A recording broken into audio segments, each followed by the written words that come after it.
buenas tardes. ¿Cómo están? Bien, hoy les acompaño en esta nueva unidad curricular, Teorías y Modelos de la Didáctica. Tenemos tres chicos conectados, Luis, Brenda y Beth. Un gusto saludarles, ¿cómo están? Muy buenos días, sí señora. Mi nombre es Ivette Ospino. Buenos días, Ivette. Muy buenos días, mi nombre es Brenda Estefan Diño Rodríguez, le hablo desde Ciénaga Magdalena, Colombia. Un placer conocer Un un grupo de gusto también compañeros. para ti, Brenda. Muy buenos días, ¿cómo está? Mi nombre es Luis Tabarcas, soy del Retén Magdalena, Colombia. Ok, un gusto, Luis. Bien, adicional a los chicos que tenemos conectados, tenemos cuatro estudiantes de manera presencial. Bienvenidas a las cuatro. Espero que el encuentro del día de hoy pues sea provechoso, sea fructífero y podamos intercambiar conocimientos y experiencias. Bien. La unidad curricular se llama Teorías y Modelos de la Didáctica. Bien, entonces vamos a iniciar la clase del día de hoy. Primero quisiera saber si todos ejercen en el ámbito docente. Todas, muy bien. Las chicas que tengo aquí, las profes que tengo presencial ejercen y quisiera saber si Luis, Brenda e Ivette ejercen en el ámbito docente. Sí, señorita, claro. Muy bien. En mi caso particular no, pero pues esa es la idea más adelante, al culminar la maestría. Ok, Luis, excelente, muchas gracias. Buenos días, pues actualmente no estoy ejerciendo, pero sí he tenido la oportunidad en alguna ocasión. Ok, excelente. Bien, entonces las profes que tengo presencial, todas ejercen y de los que están conectados, solo Brenda, Luis e Ivette, no. Bien, pero pues tienen allí conocimiento en el ámbito. Iniciamos entonces con el plan de evaluación, ¿ok? Vamos a tener tres encuentros síncronos, el primero que es el día de hoy, 2 de noviembre, el próximo, que será el 16 de noviembre, y el último encuentro síncrono el 30 de noviembre. Adicional a ello, pues tendremos dos encuentros asíncronos, bien, que se encuentran entre las fechas del 16 y del 30. Bien, vamos a abordar tres unidades. La primera unidad, que hace referencia a la educación y la enseñanza. Van a elaborar aquí un ensayo que estará aperturado a partir del día de hoy hasta el próximo 9 de noviembre. Este ensayo, pues, quiero hacer énfasis aquí. Por favor, seguir las instrucciones que se les va a aperturar en plataforma en relación a la estructura, uso de normas APA, bien, y fundamentar cada una de las situaciones que allí me van a reflejar a través de diversos autores. Y con ello, pues, referenciar lógicamente a través de lo que son las normas APA. Luego tenemos la siguiente unidad, que es en la semana 3, teorías del aprendizaje y teorías de la enseñanza, en el cual van a realizar un cuadro comparativo y que estará aperturado del 16 al 23 de noviembre. Y por último, del 16 al 23, del 2 al 9. Y la última unidad, que es en la semana 5, que se abordarán los modelos didácticos y van a realizar un mentefacto. En este caso, ya, ya les indicaré qué es un mentefacto. Allí en plataforma, yo les voy a colocar un modelo para que ustedes puedan seguir. Es como un mapa conceptual, sin embargo, tiene una estructura específica al cual deben seguir bien. Y ese estará aperturado desde el 25 de noviembre al 4 de diciembre. Allí, entonces, tenemos que el ensayo tiene una ponderación del 30% y las siguientes dos evaluaciones 35% cada una. Entonces, aquí completamos lo que es el 100% de esta unidad curricular. A medida que se les va aperturando cada una de las actividades, pues se les darán indicaciones precisas que deben seguir. Sin embargo, ante cualquier situación que se les presente, que tengan alguna duda o inquietud, pues para eso tenemos el grupo de WhatsApp o también la plataforma y con todo gusto les voy orientando, no tengo ningún problema, ¿bien? ¿Tienen alguna duda o inquietud? ¿Ninguna? Muy bien, entonces vamos a iniciar. ¿Los chicos que están conectados tienen alguna duda con respecto al plan de evaluación? No, señorita, todo claro. Bien, excelente. Muy bien, entonces iniciamos con lo que es la unidad número 1, que es educación y enseñanza. Cuando nosotros hacemos referencia a el término educación, pues es algo que vemos latente y percibimos de forma cotidiana, porque la educación no simplemente se da en un aula de clase, sino la educación está desde que llegamos a un banco, desde que pisamos el supermercado, desde que llegamos a la casa, bien, entonces está de manera cotidiana en nuestra vida. Aquí se señala que la educación es un fenómeno sociocultural de carácter universal, que implica en sí un acto de transmisión de cultura de viejas a nuevas generaciones. Es decir, aquí vemos que involucra lo que es la sociedad, nos involucra a todos los seres humanos y pues aquí podemos hasta involucrar hasta cuando tenemos una mascota. Nosotros también educamos al gatico, educamos al perrito, ¿bien? Y nos dice que se subraya de carácter más general y fundamental de una cultura, que debe ser aprendida o transmitida de alguna forma. Entonces, nosotros educamos a los que estamos, con los que compartimos en nuestra casa, educamos con los vecinos cuando tenemos que sacar el aseo, educamos en la escuela cuando somos docentes, educamos en la escuela cuando somos la secretaria, el de mantenimiento, el portero, todos entonces hacemos parte de lo que es la educación. La principal contribución es el concepto renovador de la educación, ya que, por ejemplo, la educación para Freire nos señala que es una praxis, reflexión y acción sobre el mundo para transformarlo. Aquí tenemos lo que es la clave de la educación. Cuando educamos, buscamos transformar. ¿Sí? Como el ejemplo que les estoy dando ahorita, tenemos que sacar el aseo los días lunes, miércoles y viernes y educamos con la finalidad de transformar y hacer, manejar los desechos sólidos como deben ser en nuestros vecinos, en nuestra comunidad y así lo hacemos en todos los ámbitos de nuestra vida. Quiere decir que si educamos, transformamos, ¿bien?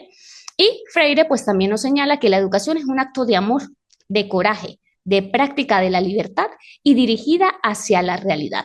Aquí tenemos que no solo nos sirve el tener conocimiento sobre un área determinada, sino que también aquí involucramos muchos ámbitos. Primero, el amor. Todo el trabajo que hacemos lo tenemos que hacer con amor y no solo en la educación, en cualquier empresa, en cualquier tipo de trabajo que usted realice, siempre debe hacerlo con amor. Sin embargo, si lo llevamos a la educación, pues esto nos lleva a reflexionar un poco más de que cuando lo hacemos con amor, pues tenemos mejores resultados y resultados mucho más satisfactorios. También nos habla de que está dirigida hacia la realidad. En el mundo en el cual pues estamos en la actualidad, debemos todo dirigirlo, hacia la realidad. Es decir, llevar el contexto en el cual nos desenvolvemos para que el estudiante aprenda acorde a la realidad en la que vive y no en una burbuja solamente de elementos conceptuales. ¿Preguntas hasta ahora? También ahí entra la parte de la capacidad que tiene el niño. Ok. Porque a veces, pues, estamos en el aula de clase y hay niños que nosotros podemos educar con todo el amor, toda la paciencia y la educación que tenemos como docentes, pero si el niño tiene problemas de conectar, de aprender, para nosotros toca que meter otra técnica para que el niño pueda avanzar. Bien, y eso también lo hacemos aparte de la vocación, el aplicar esas técnicas que tú dices al niño en específico o a casos en específicos, pues también lo hacemos porque tenemos amor hacia lo que hacemos. Claro, que hoy en día se ve más que todo en base a la realidad que se está viviendo hoy, que es más difícil por la cuestión de los padres que se han ido antes a los niños solos. Hay que a esa realidad. Hacia la realidad. Quiere decir que la forma en la que se educaba hace 20, 30 años no es la misma porque no es la misma realidad. Y al no ser la misma realidad, nosotros como profesionales nos debemos adaptar a esa realidad y contribuir a que la educación pues vaya siempre con el fin de que sea una calidad educativa. Bien, continuamos. Características de la educación. Tenemos que la educación es un derecho de toda persona. Esto a nivel universal, es decir, toda persona tiene derecho a la educación, teniendo presente que la educación inicia desde casa, bien, y que los padres están en el deber de ir fortaleciendo lo que es la educación. Bien, y nosotros desde la escuela pues también hacemos parte de reforzar todo ello que traen los chicos de casa y adicional a ello pues el poder contribuir a una mejora continua. Brenda, levantaste la mano, cuéntame. Y señora, sí, sí, mi doctora, usted está claro con lo que dice sus términos y que la educación es un proceso socializador que busca la Ok, adaptación de un individuo en su entorno. Entonces, fíjese que la educación puede ocurrir en la familia y en las etapas escolares, que es que nosotros moldeamos esos saberes que traen niños de la casa, donde entonces ya ellos vienen adquiriendo esos conocimientos, sus habilidades, vienen con unos valores, vienen con unos hábitos. Entonces, fíjense que ya la educación parte desde el seno de la familia. Entonces, fíjense que nosotros acá en el entorno escolar ya nosotros vamos moldeando, vamos fortaleciendo esa enseñanza que se vuelve en un aprendizaje significativo e individual. excelente, Brenda. Bueno, bien, para las chicas que están aquí presencial, Brenda pues nos estaba compartiendo un poco también de lo que es la educación en casa, cómo se fortalece y cómo nos lleva todo esto a un aprendizaje significativo en relación a lo que nosotros fortalecemos de lo que viene en casa y lo que aprenden en la escuela. Muchísimas gracias, Brenda. Adicional a que la educación es un derecho de toda persona, también nos dice que es un proceso social. Me gustaría saber por qué creen que es un proceso social.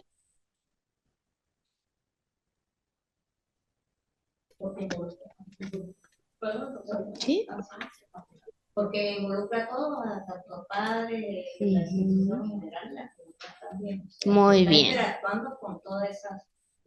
Porque hoy en día se habla de la triada, Ujú. padre, escuela y comunidad. Si no Muy hay ese bien. enlace o esa articulación, no vamos a llevar al niño a un aprendizaje. Ok, excelente. Bien, para los chicos que están conectados aquí, las profes que tengo presencial, pues nos habla de la triada, de que es un proceso social porque involucramos lo que es los estudiantes, los representantes, el personal, la comunidad y pues aquí esto nos lleva a un proceso social. Cuéntame, Brenda.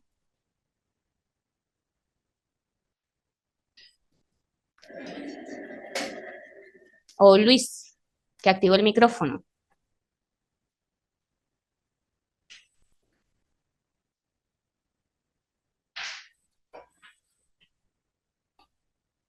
Bien. Bueno, creo que tienen algún problema allí. Ok, efectivamente es un proceso social porque nos involucra a todos, ¿bien?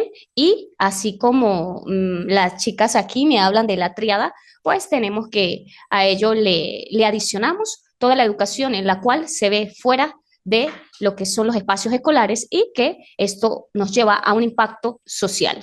Todo lo que nosotros hacemos en la escuela y lo que hacemos en casa, pues es el impacto social que tenemos. Bien, luego tenemos que dentro de las características de la educación nos señala que es un proceso continuo. Aquí hacemos énfasis en que efectivamente siempre vamos a estar en constante aprendizaje. Y esto nos lleva a que no solamente aprende el niño que está en educación inicial, el que está en educación media, el que está a nivel de educación superior, sino que ya siendo profesionales seguimos aprendiendo. Aquí ustedes son un vil ejemplo de el seguir capacitándose para tener ese proceso y esa mejora en su rol como docentes o como profesionales. De igual manera, así no estemos en un ámbito educativo capacitándonos a través de lo que leemos, a través de lo que nos formamos, cursos, talleres, lectura, todo esto nos lleva a seguir haciendo parte de lo que es la educación. También nos dice que la educación nos permite englobar sistemas de socialización. Esto nos lleva a que a través de el capacitarnos, como lo venía diciendo, a través de ese proceso continuo, pues tenemos sistemas de socialización, como por ejemplo el que tenemos hoy en día. Aquí estamos intercambiando experiencias, conocimientos y cada uno bajo su proceso educativo que lleva, pues da su opinión. Luego nos indica de que también la educación transmite valores. Al transmitir valores, pues primeramente es importante que los valores se adquieren en casa y que en la escuela y a través de la educación o en el rol laboral también transmitimos valores de manera constante. Y por último tenemos que es un instrumento de subsistencia del ser humano. ¿Por qué creen esto? A ver, un instrumento de subsistencia del ser humano.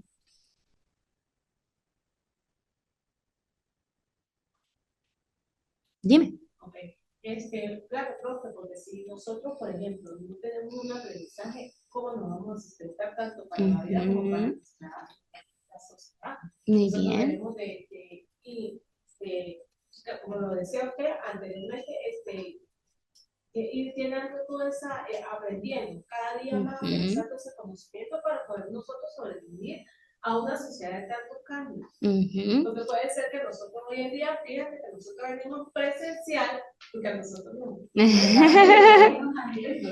Yo le decía a mi amiga, eso me ha ayudado muchísimo. Claro. Y por eso lo hacemos por ella, ¿ves? Porque ella es la mamá de nosotros. A mí me ha pegado mucho la tecnología. Claro. Cuando dicen de no, entonces yo le dije, no. Bien. Porque no estamos, o sea, que estamos viviendo una realidad. Claro.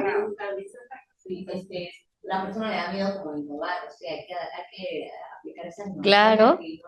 Sí, sí. Así es, y efectivamente es así. Nos dice que es un instrumento de subsistencia del ser humano sencillamente porque esto nos permite a nosotros avanzar, evolucionar y, como ustedes bien lo indican, si nos vamos a la educación de hace unos años, si no se le hubiese prestado la atención debida a la educación, pues los niveles de analfabetismo siguieran en constante aumento y, pues como nos dice la profe aquí, estamos aquí en la universidad que tenemos el sistema bajo la tecnoformación, pues a la profe se le dificulta, ¿bien? Porque pues su base ha sido con otras herramientas, ¿bien? Unas herramientas mucho más tradicionales que, claro, claro. Bien. Bueno, bien, doctora, en la educación. Dime, Ivette. Que podemos decir también que la educación es como adecuación a nuestro entorno, porque también nos ha tocado incorporarnos también en esos métodos de enseñanza que pues antes no se usaban, como las tecnologías y además pues este proceso de educación, enseñanza, aprendizaje ha cambiado mucho también a través de la pandemia, o sea, nos tocó aprender muchas cosas, entonces es un proceso que siempre está en constancia y pues es sostenibilidad para la sociedad. Excelente, Ivette. Bien, Ivette lo que nos señala ahorita es que a partir de la pandemia, pues nos tocó sí o sí involucrarnos, profe, lo que usted venía diciendo, involucrarnos sí o sí a través de la tecnología. A algunos pues se les facilita, a las nuevas generaciones se les facilita muchísimo más, a otros son más reacios a involucrarse en ese tipo de cosas, pero bien, como nos dice Ivette, efectivamente a raíz de la pandemia nos tocó sí o sí y estos cambios van a seguir evolucionando y nosotros tenemos que irnos adaptando a cada uno de estos cambios. Bien, muchas gracias Ivette. Luego tenemos la enseñanza. La enseñanza entonces es una actividad intencional que está medida por el pensamiento, la capacidad y la acción de los agentes que intervienen en cada situación, creando unos modos específicos de llevar a cabo óptimamente dicha enseñanza. Para Piaget, la enseñanza debe proveer de oportunidades y materiales para que los niños aprendan activamente, descubran y formen sus propias concepciones o nociones del mundo que les rodea, usando sus propios instrumentos de asimilación de la realidad que proviene de la actividad. Bien, aquí tenemos la enseñanza, el proceso de enseñanza, y como nos decía también ahorita Ivette, que nos hablaba un poco de los procesos tanto de enseñanza como de aprendizaje y cómo cada uno de ellos pues ha cambiado y también se ha transformado, pues tenemos que la enseñanza también ha pasado por periodos y por etapas en las cuales pues se ha visto también en grandes y en constantes cambios. La forma en la que enseñamos ahorita, me imagino, profe, que no era la forma en la que usted comenzó a enseñar. Bien, entonces aquí vemos cómo nos vamos adaptando y como lo decía Piaget, a la realidad. Esto teniendo presente de que los niños deben tener la propia concepción de la noción que tienen del mundo. ¿Qué sucede? Que los niños de ahora ven el mundo de una manera muy distinta, tal vez a la que nosotros vemos. Y si nos vamos a la realidad en la que cada uno de nosotros percibe lo que es la educación, pues lo vamos a tomar a raíz de lo que nosotros hemos vivido. Como la profe decía hace un momento, usted utilizaba los libros. Bien, yo por lo menos, aunque me veo joven, también iba a la biblioteca y duraba toda la tarde en la biblioteca, tampoco tenía mucho acceso a esto, bien, y esto nos hace de que nosotros tengamos una concepción distinta de lo que los chicos pues ven ahora. Sin embargo, en el proceso de enseñanza intervienen muchas realidades, entre esas que en la actualidad debemos hacer parte de que seamos esa herramienta para proveer de oportunidades materiales, como lo decía Piaget, a los niños. ¿Por qué? Porque esto les contribuye a que ellos puedan aprender activamente. No tenemos que sencillamente sentarnos y ser dadores de clase, sino que a través de oportunidades y recursos, pues el niño pueda tener un rol activo en su proceso de enseñanza. Por eso aquí cuando, por ejemplo, vengo a clase y se les presenta 1000 situaciones y tengo que simplemente grabarme, me siento una dadora de clase, ¿bien? En el cual solamente vengo aquí a hablarle a la cámara y no tengo este intercambio que por lo menos los chicos que están conectados y ustedes, este intercambio de conocimientos, de experiencias y nos lleva a que nosotros también podamos de manera activa tener un aprendizaje de las experiencias del otro. Bien, continuamos. La pedagogía. Para Guanipa 2008, la pedagogía la visualiza como un conjunto de saberes que se ocupa de la educación y como ciencia de carácter psicosocial ligada a los aspectos psicológicos del niño en la sociedad. En este caso, la pedagogía, yo de manera muy personal la observo como ese arte de enseñar. Bien, es cómo yo puedo llegarle a mis estudiantes, cómo yo puedo transformar a mis estudiantes, cómo puedo dejarles allí esa duda de algo en específico de manera diaria y que el niño pueda a través de distintas herramientas lograr aquí un aspecto de duda. Y al infundirle la duda al estudiante se vuelve un niño crítico que busca indagar y busca en este caso hacer parte de un rol activo de su propio aprendizaje. Luego tenemos la didáctica, que es la pieza clave aquí en la clase del día de hoy, la didáctica. Alves considera que la didáctica es la disciplina pedagógica de carácter práctico y normativo. Es el conjunto sistémico de principios, normas, recursos y procedimientos específicos que sirven para aprender los contenidos en estrecha vinculación con los objetivos educativos propuestos. Nosotros tenemos una base en nuestra praxis educativa, que es el currículum. Con base al currículum, allí a nosotros se nos abre una serie de normativas que debemos seguir y que debemos cumplir. No estamos diciendo que el currículum es una camisa de fuerza, no, el currículum es una herramienta que es flexible y que nos contribuye a nosotros en nuestra praxis educativa. Sin embargo, con base a todo eso que nos plantea el currículum, nosotros estamos en el compromiso de plantear eso a través de la didáctica, porque a través de la didáctica es que nosotros pues vamos a llegar a lograr que el estudiante pueda abrirse a otros modelos de aprendizaje. Brenda, ¿me estás levantando la mano? Porque a veces me sale y no me sale. Sí, mi doctora, lo que pasa okay, es que vale, te escucho.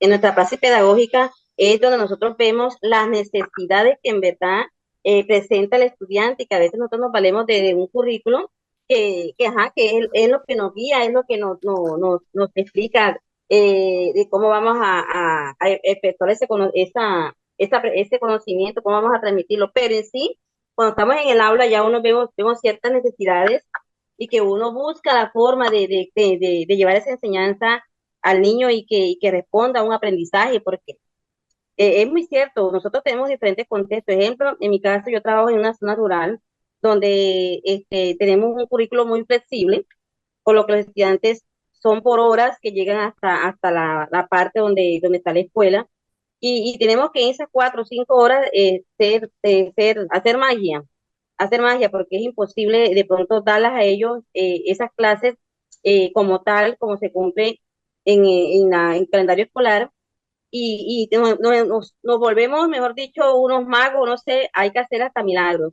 Entonces, dice que nuestra praxis es que nos damos cuenta y que tenemos que crear diferentes estrategias, pasarnos en diferentes actividades donde ellos puedan adquirir esos conocimientos. Entonces, fíjese la importancia que usted dice ese término. En la praxis pedagógica es que nosotros miramos qué conocimiento vamos a transmitir a nuestros estudiantes y de qué manera lo vamos a transmitir. Excelente, Brenda, muchísimas gracias. Bien, Brenda nos señalaba un poquito de su experiencia, que ella trabaja en un espacio rural en Colombia, en el cual pues sus recursos se ven bastante limitados, los niños demoran tiempo en llegar hacia el lugar donde pues ven clase y pues ella dice que en sus términos que casi hacen milagros porque no logran tener el tiempo adecuado para cada uno de los contenidos, para cada uno de los temas. Entonces aquí nos señala de que en su praxis educativa, su realidad, pues puede ser bastante diferente a la de nosotros y que aquí, pues, exacto, y que aquí, pues, nos lleva un poco a que la didáctica que ella puede aplicar bajo sus recursos, pues la hace con bastantes limitaciones. Bien, muchísimas gracias por compartir, Brenda. Entonces tenemos ahora lo que es la relación entre la educación y la enseñanza. ¿Cuál creen ustedes que es la relación? Ya vimos toda esa terminología.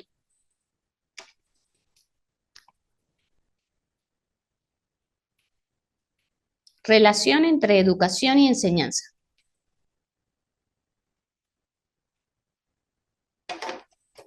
¿Nadie? De acuerdo a lo de la didáctica y la pedagogía y Todo. eso, okay. Bueno, profe, yo hablo con ese, cuando nosotros estamos en clase.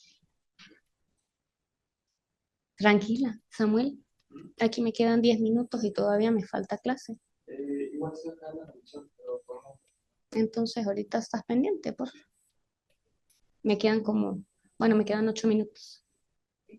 Cuando entramos, por ejemplo, lo hablo por mi experiencia como docente, porque yo estuve 9 años en aula, luego 6 años en educación física, porque yo soy de educación física, y hablo de que cuando estuve en aula, para mí fue algo innovador porque llegó la transformación del currículum. Yo enseñaba de una forma tradicional, todo aquello, claro, de acuerdo a los libros que nos guiaban, ¿no? Porque yo también fui profesora de libros.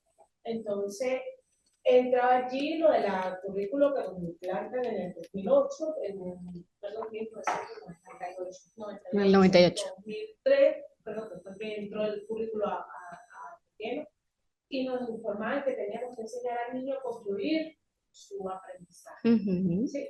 Entonces, ¿qué pasaba? Yo, por ejemplo, soy profesor, me gusta mucho mi parte de matemática, entonces yo llevaba, ya con mi representante, llevaba a los niños, era de manera de juego, porque la matemática a muchos no les gusta, a los niños les cuesta aprender. Claro. Entonces, yo llevaba a los niños tanto con guías, porque enseñaba guías, y los llevaba a juegos. Entonces, aquí es donde entra la pedagogía y la enseñanza y la educación. Ok, entonces allí en lo que tú me estás diciendo, la pedagogía, la educación y la enseñanza, pues todo eso nos lleva a eso que tú mencionas de cómo entonces comenzaste a través de juegos, motivar a los niños a lo que es el área de la matemática, pues esto es un medio de la didáctica.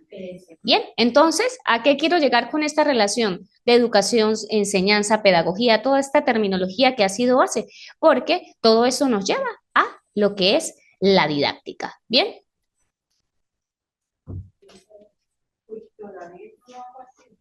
Quedan 6 minutos. Continúo. Bien.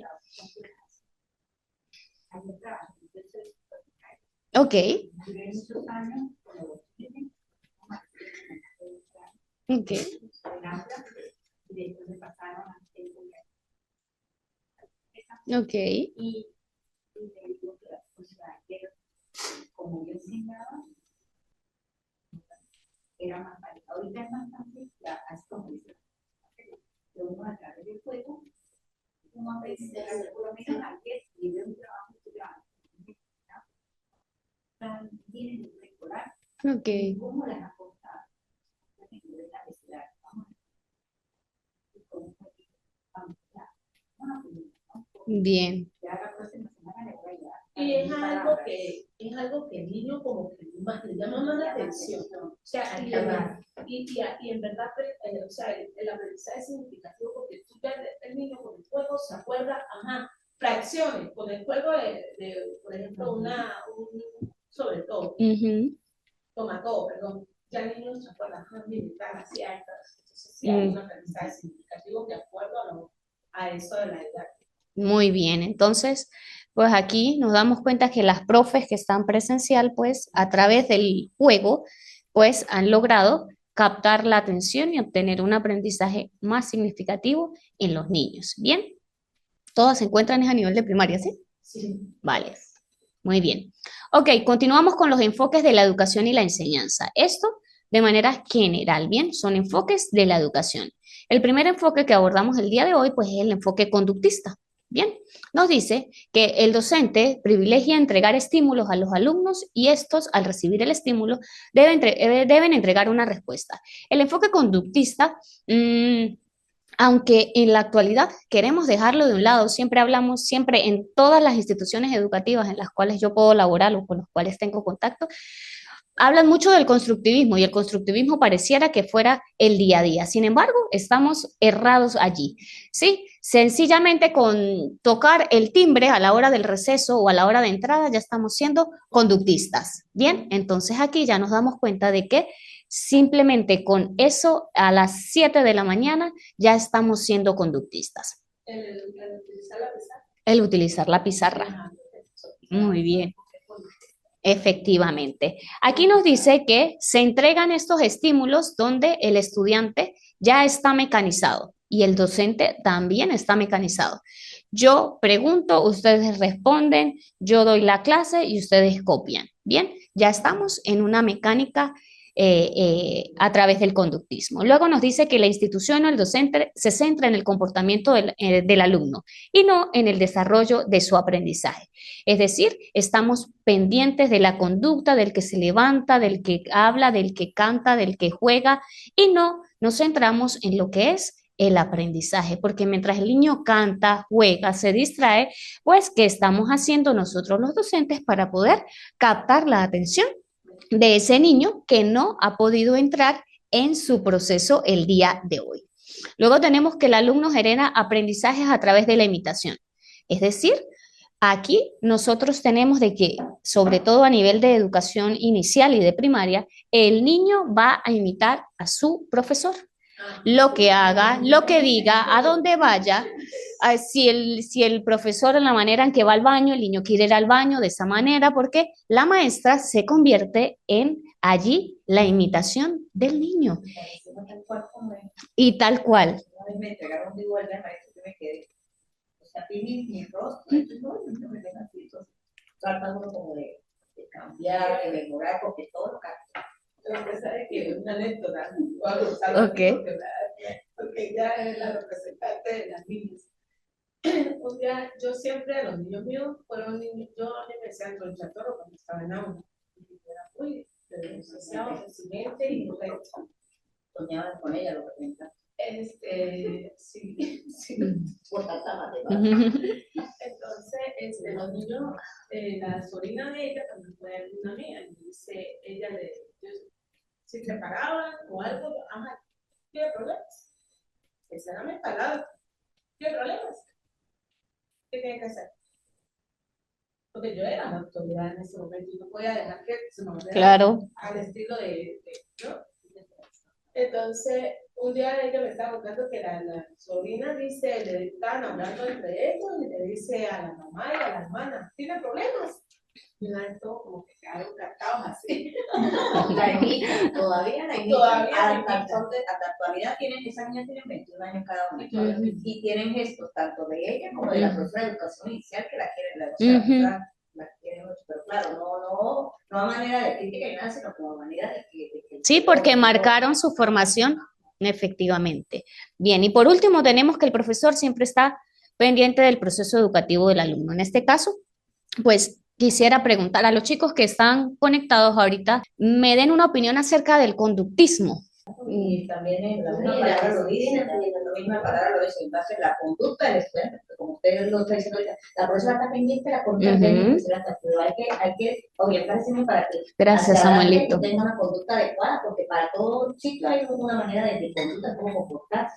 Excelente. Se ha perdido porque usted me lo dijo hace rato, que en lugar de ir a la primera escuela de aprendizaje, y realmente eso se ha perdido hoy en día. El niño quiere llegar a la escuela o al colegio a hacer lo que él quiere hacer su voluntad y no seguir lo que la docente le está en las normas que la docente le está en. Muy bien, excelente. Seguimos con el siguiente enfoque, el enfoque humanista. El enfoque humanista nos dice que fomenta el desarrollo y la autonomía del estudiante. Y aquí es donde la profe ahorita me señala, el estudiante quiere hacer lo que le place. Y aquí lo que el estudiante quiere es tener autonomía. Una autonomía que el conductismo no le permite, porque en el conductismo el estudiante tiene ciertos límites. Bien, entonces aquí el humanista fomenta el desarrollo y la autonomía del estudiante. Nos dice que a través del diálogo se generan los procesos de enseñanza y aprendizaje. Cuando hacemos referencia a el diálogo, es este intercambio, por ejemplo, que hemos tenido el día de hoy. Y este intercambio es sumamente fundamental en el proceso tanto de enseñanza como de aprendizaje. También nos indica de que el profesor es un guía del alumno. Aquí el profesor no tiene el control como lo tiene el docente conductista, ¿bien? Que él toma el control del proceso educativo, sino que aquí el profesor sirve de guía para que el estudiante a través de su propia autonomía pueda orientar lo que es su proceso de aprendizaje. Y también nos señala de que incentiva y mantiene un clima de interés hacia los contenidos por parte de los alumnos. Esto es sumamente fundamental. Vemos que a diferencia del conductista, donde el docente tiene el control absoluto, el rol del estudiante es un rol pasivo, aquí en el humanista busca que mientras el estudiante mantenga un clima de interés y haya un diálogo, aquí va a captar la atención hasta del niño que se distrae, que siempre va a haber un niño que se distrae, el niño que se le dificultan algunas áreas, bien, pero mientras exista interés, aquí pues el rol tanto del docente como del estudiante pues va a ser un rol activo. Luego nos vamos con el enfoque cognoscitivista. El enfoque cognoscitivista se realiza a partir de los conocimientos anteriores del alumno. Bien, ¿qué queremos decir con esto? Este enfoque se centra específicamente en que los alumnos deben tener un conocimiento previo acerca de un tema en específico y a partir de ese tema es que el docente va a basar su proceso de enseñanza. Se realiza a través de tareas completas y complejas. Es decir, aquí el estudiante debe iniciar, desarrollar y culminar sus actividades. También nos señala que el aprendizaje ocurre mediante la construcción gradual de nuevos conocimientos. Esto no solamente se da en el cognoscitivista, sino que, por el contrario, se da en cualquier tipo de modelo. ¿Por qué? Por ejemplo, ustedes que están en educación primaria, el estudiante aprende primero a contar, el niño aprende a contar, luego aprende a sumar, luego aprende a restar. Si sabe sumar, se va a poder aprender las tablas de multiplicar. Hasta que no se aprenda las tablas de multiplicar, no va a aprender a dividir. Y así, entonces nos lleva a que es una construcción gradual de sus conocimientos. El profesor interviene frecuentemente para ver el avance del educando. Es decir, aquí el profesor, como el anterior, se convierte también en guía y va orientando el proceso del estudiante, ya sea que va por buen camino o le va orientando en sus debilidades. Luego tenemos el algorítmico. Los alumnos deben ser capaces de resolver problemas bien definidos. Es decir, aquí la cosa se vuelve más compleja. porque aquí no enseñamos al niño que 2 manzanas más 2 manzanas son 4, sino que Pedro tiene 2 y Juan le dio media, y aquí entonces nos vamos a que debe aprender a través de problemas que son más definidos y con mayor complejidad. Bien, se orienta hacia la definición y realización de tareas y actividades predeterminadas. ¿Qué queremos decir con esto? Tenemos actividades ya establecidas y todo lo que vamos a desarrollar en el aula está con base a una actividad ya previa y también con conocimientos previos. Utiliza herramientas tecnológicas a partir de la educación primaria. Aquí vemos entonces que ya involucramos lo que es la tecnología. Ya el niño no solamente se centra en tener un libro, una guía, el pizarrón o el docente, sino que utilizamos herramientas tecnológicas que en la actualidad pues son sumamente importantes. ¿Por qué? Porque ya ahorita vemos un niño de 5 o 6 años que maneja el teléfono celular, las tablets, la computadora, todo lo maneja de manera increíble. Bien, entonces, pues vemos que podemos utilizar estas herramientas tecnológicas para formar. Bien, esto siempre y en la actualidad encontramos a través, así sea del teléfono celular, aplicaciones donde los niños sencillamente pueden utilizarlas de manera educativa y de verdad que se convierten en una herramienta que a los niños les atrae mucho, a los adolescentes o cualquier estudiante, y esto les contribuye mucho a lo que es su proceso de aprendizaje. Los contenidos son controlados por el docente. Este decide qué enseña y para qué enseña. Es importante que tenemos un currículum en los cuales, pues, allí nos señala los contenidos que nosotros debemos dar, en el nivel en el cual nos encontramos, en el área en el cual nos desempeñemos. Sin embargo, aquí, como el currículo lo decía al inicio de la clase, es flexible, aquí el docente decide qué debo enseñar. ¿Por qué? Porque aquí influye el contexto, y era lo que nos decía la compañera que trabaja, que está conectada y que trabaja en el ámbito rural. Ella aquí decide qué es más importante porque su tiempo es mucho más limitado que el de nosotros. Entonces, yo, a ver, ¿qué necesito? Necesito que el niño me aprenda esto y voy a dedicarle mayor tiempo a esto. ¿Por qué? Porque el niño necesita esto en su ámbito y en su contexto. Entonces, aquí el docente es el que controla esa situación. Y por último, tenemos el enfoque heurístico. El enfoque heurístico promueve la capacidad de autogestión del alumno. Es decir, aquí el estudiante autogestiona su propio aprendizaje. Debe realizarse en un ambiente lúdico, rico en medios didácticos. Y eran lo que las profes que están aquí de manera presencial mencionaban hace un rato, en el cual decían que a través del juego lograron las fracciones, que a través del juego la profe en biblioteca logró enseñar el abecedario, trabajar el abecedario, y aquí vemos que ese ambiente lúdico nos permite a nosotros tener infinidad de medios didácticos para atraer la atención de los estudiantes. Por ejemplo, la profe que tengo aquí en la universidad, que me dice, estoy en biblioteca. Imagínense con las herramientas tecnológicas que buscamos cualquier cosa a través de la web y que los niños de primer año les digan, los voy a llevar a la biblioteca.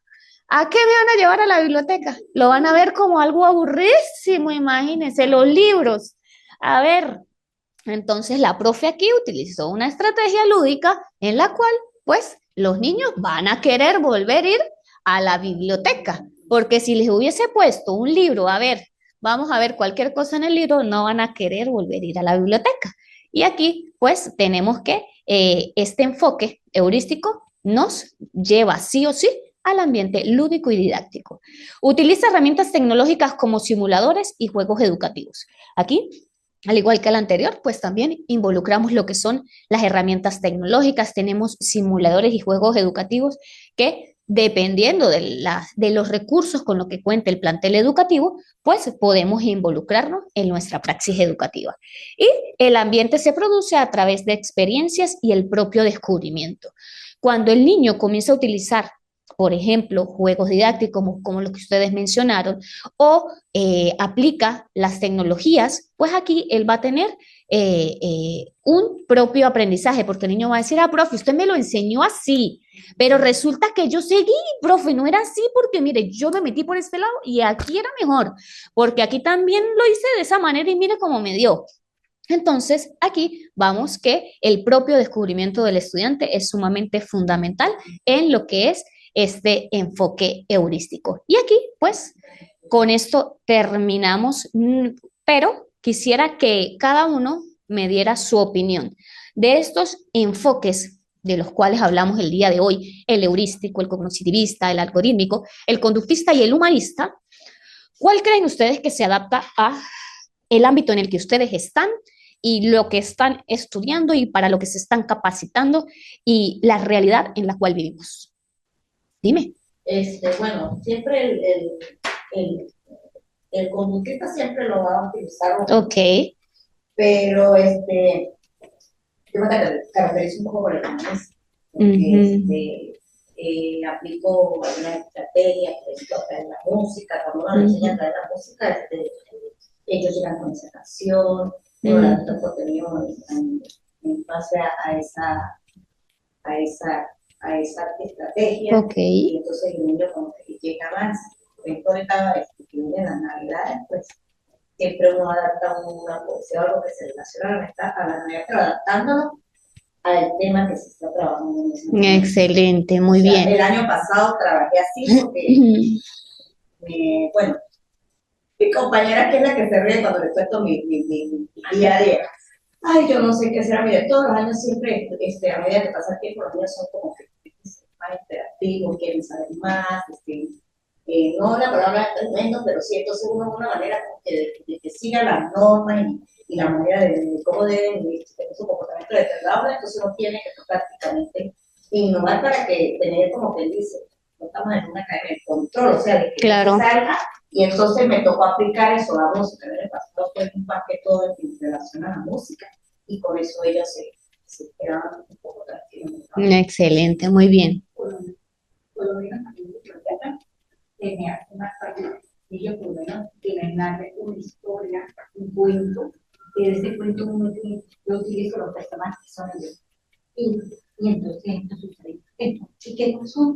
Entonces, ¿qué pasó? Pero bueno, pasó esto, que se cayó.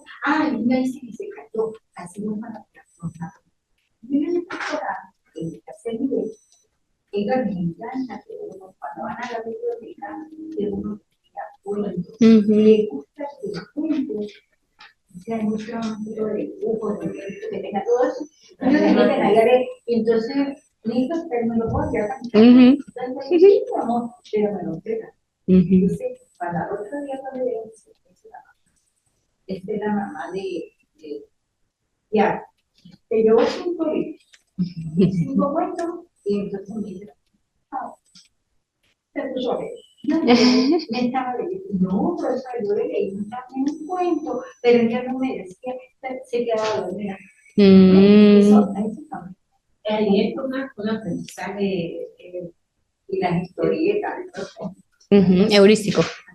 Sí. Sí, eso para mí, pero yo primera vez que lo escucho, no lo he investigado. Y a lo que te explico, magnífico, y es la realidad. ¿Qué es lo que está pasando? Nosotros somos escuelas públicas. Yo soy de una rural, no tengo ni siquiera computadora. Claro.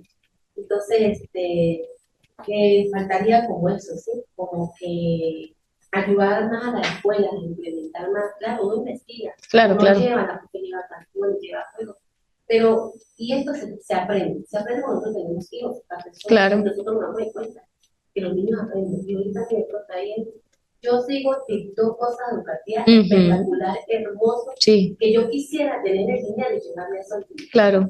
Porque yo sé que los niños tenemos que ver cómo poder ayudar, y más eso, yo hago en la comunidad, siempre que hacen recursos, y de verdad con todo el amor uno trata, pero esto es muy bueno, claro. Lo que usted explicó, y voy a investigar más porque me pareció magnífico, es la realidad, lo que yo vivo por las redes, pero cómo bonito aplicarlo en la institución. Claro. como me gustaría que son niños sean más Sí, sí. Bien. Muy bien, Ivette, ¿tienes alguna opinión? Me quedan 3 minutos.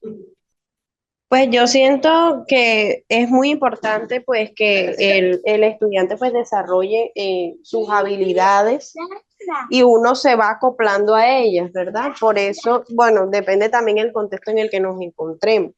Por eso me voy más ligada al enfoque humanista y pues lo amoldo a la última parte del enfoque heurístico que uno también se va acoplando a dichas necesidades. Excelente, Ivette. Bueno, Ivette también se enfoca por el humanista. Bien. Bueno, chicas, un gusto. Se nos alargó la clase más. Me quedan 2 minuticos y entra el próximo profe aquí al aula. Entonces, un gusto haberles acompañado, esperando que haya sido provechoso para ustedes. Para mí fue increíblemente provechoso llevarme las experiencias que cada una de ustedes tiene y pues en el transcurso del día ya tendrán en plataforma lo que es el material, la primera unidad. En el transcurso de la semana, la universidad les sube el encuentro del día de hoy a plataforma y ya saben, cualquier duda, inquietud que se les presente en la elaboración de las actividades, no duden en escribirme un mensajito o por la plataforma o a mi número de teléfono y con todo gusto les voy orientando. Que tengan un excelente fin de semana y Dios les bendiga.